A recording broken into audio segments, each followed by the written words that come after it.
પ્રથમ શુક્રવારથી આ વ્રત શરૂ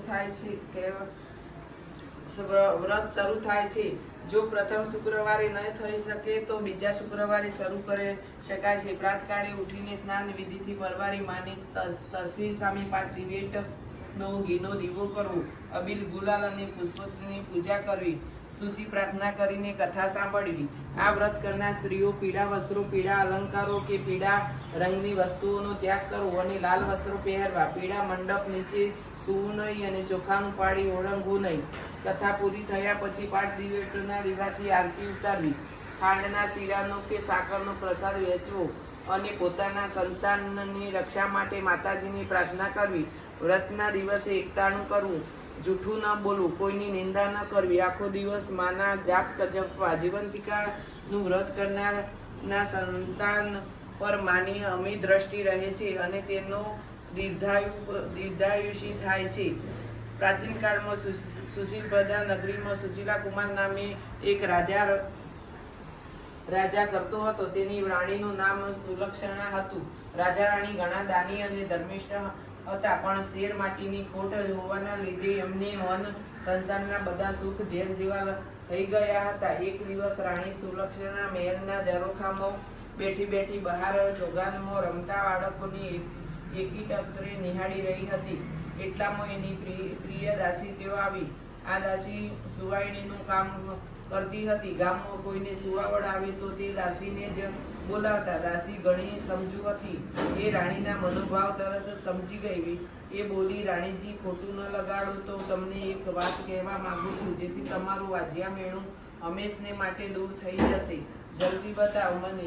રાણીએ કહ્યું। દાસી બોલી, સાંભળો, ગામમાં એક બ્રાહ્મણીને 5મો મહિનો જઈ રહ્યો છે। તમે આજથી જ વાત ફેલાવી દો કે તમે માં બનવાના છો, બસ ત્યારબાદનું બધું કામ હું સંભાળી લઈશ। પૂરે દિવસે બ્રાહ્મણીએ જે બાળકને જન્મ આપશે તે હું તમને લાવીને સોંપી દઈશ। કોઈને કાંઈ કાનો કાન ખબર નહીં પડવા દો। બાળક મળવાથી લાલસાને રાણી સુલક્ષણા આવું કુકૃત્ય કરવા તૈયાર થઈ ગઈ અને પોતે ગર્ભવતી છે એ વાત ફેલાવવા માંડી। જોતજોતામાં 4 મહિના વીતી ગયા। એક દિવસને રાત બ્રાહ્મણીએ પ્રસૂતિની પીડા ઉપર તો દાસીને બોલાવવામાં આવી। મધરાત બાદ બ્રાહ્મણીએ એક સુંદર અને તેજસ્વી પુત્રને જન્મ આપ્યો। દાસી બધાની રજા લઈ રવાના થઈ। થોડી વારમાં તો ઘરના બધા ઘસઘસા ટૂંગી ગયા। દાસી ઘરની પાછલી બારીથી ચોર વગલે બ્રાહ્મણીના ઓરડામાં આવી અને બાળકને ઉઠાવીને ઘરની બહાર નીકળી ગઈ। એ સીધી રાણી પાસે પહોંચી અને જઈને બાળક સોંપી દીધું। એ ઘણી ખૂબ જ ખુશ થઈ ગઈ। ત્યારબાદ તરત જ મહેલમાં સમાચાર ફેલાવી દેવામાં આવ્યા કે રાણીએ એક સુંદર પુત્રને જન્મ આપ્યો છે। આખા નગરમાં આનંદ છવાઈ ગયો। ઘેર ઘેર દીપમાલા પ્રગટી આખું નગર ઉત્સવ ઉજવી રહ્યું છે। ત્યારે બાળકની સાચી માં બ્રાહ્મણી વિલાપ કરે છે, પુત્ર ગુમ થવાને રડે છે, ટળવળે છે। ત્યારબાદ બ્રાહ્મણીએ જીવંતિકાનું વ્રત શરૂ કર્યું। તેથી માં જીવંતિકા બ્રાહ્મણીનો પુત્ર જે મહેલમાં રાજકુમાર થઈ ઉછરી રહ્યો છે એની રક્ષા કરવા માંડી। રાણીએ તેની નામ શિલસેના પાડ્યું હતું। શિલસેના મોટો થવા લાગ્યો। એ યુવાન થયો ત્યારે રાજા સુશીલકુમાર અને પેલી બ્રાહ્મણીનો પતિ મરણ પામ્યા અને શિલસેના ગાદીએ બેઠું। પ્રજા તેની કુશળતાથી ઘણી ખુશ થઈ હતી। થોડા સમય પછી એ પિતાનું શ્રાદ્ધ કરવા માટે ગંગાજી જવા નીકળ્યો। રસ્તામાં એણે એક વણિકના ઘેર ઉતારો રાખ્યો। એ દિવસે વણિકના ઘેર પુત્રની છઠ્ઠી હતી। ઘરના બધા ઊંઘી ગયા હતા ત્યારે મા જીવંતિકા શિલસેનાનું રક્ષણ કરતા બારણે પાસે ઊભા હતા। એ વખતે વિધાતા વણિક પુત્રના લેખ લખવા આવ્યા। મા જીવંતિકાએ વિધાતાને પૂછ્યું કે શું લખશો? ત્યારે વિધાતાએ જવાબ આપ્યો કે આ બાળક કાલે મરી જશે। આ સાંભળી મા જીવંતિકાએ કહ્યું, જો મારા પગલાં પડે ત્યાં અમંગલ કદાપી ન થઈ શકે, માટે બાળકનું 100 વર્ષનું આયુષ્ય લખજો। વિધાતાએ મા જીવંતિકાની આજ્ઞા માથે ચડાવી। બીજા દિવસે વાણિયાએ પોતાના બાળકને જીવતો જોયો તો તે ગદગદ થઈ ગયો, કારણ કે એને ત્યાં જન્મેલા બાળકો 7મે દિવસે જોતા જ ન હતા અને ખાતરી થઈ ગઈ કે આ બધું આ મુસાફરના મંગલ પગલાં ના પ્રતાપે જ થયું છે. શિલસેના બીજા દિવસે જવા તૈયાર થયો ત્યારે વાણિયાએ ખૂબ જ આગ્રહ કરીને ફરીવાર આવવા કહ્યું. શિલસેનાએ હા પાડી. ત્યાંથી એ ઘણા દિવસે ગયાજી પહોંચ્યો. પોતાના પિતાની શ્રાદ્ધ ક્રિયા પૂરી કરી જ્યારે એ પિંડદાન કરવા જતો ત્યારે નદીમાંથી 2 હાથ બહાર આવ્યા.